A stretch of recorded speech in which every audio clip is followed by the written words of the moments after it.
أهلا بكم في رحلتنا لصنع كعكة الورد بالفوندان الحريري، وصفة تجمع بين الجمال والبساطة لتخلق تحفة فنية في مطبخكم. تابعوا معي هذه الخطوات السهلة والنتيجة مبهرة. لنبدأ بتحضير الكيك. نحتاج إلى كوبين من الدقيق متعدد الاستعمالات، ملعقة صغيرة من البيكنج بودر، نصف ملعقة صغيرة من البيكنج صودا، نصف ملعقة صغيرة من الملح، نصف كوب من الزبدة غير المملحة بدرجة حرارة الغرفة، وكوب ونصف من السكر.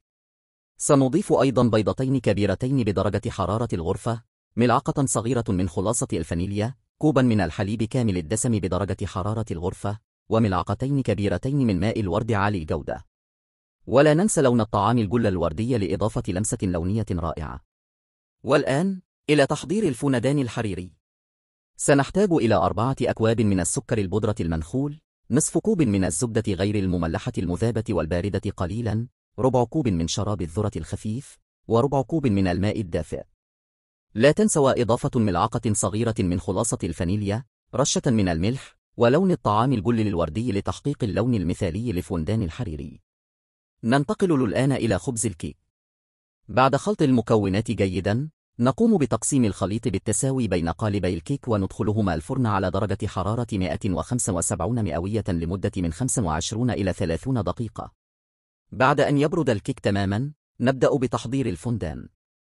نخفق السكر البودرة والزبدة المذابة وباقي المكونات حتى يصبح الخليط ناعما وكريميا. حان وقت تجميع الكيك. نضع طبقة من الكيك، ثم نوزع كمية وفيرة من الفوندان الحريري. نكرر العملية مع الطبقة الثانية، ثم نغطي الكيك بالكامل بالفوندان. اللمسة النهائية هي التزيين. نزين الكيك ببتلات الورد الصالحة للأكل ورشاشة السكر الوردية أو الذهبية لإضافة لمسة من الفخامة والجمال. وها هي كعكة الورد بالفوندان الحريري جاهزة. كعكة ساحرة بكل تفاصيلها، مثالية للمناسبات الخاصة أو لمجرد إسعاد من تحبون. لا تنسوا مشاركة صور كعكتكم على وسائل التواصل الاجتماعي.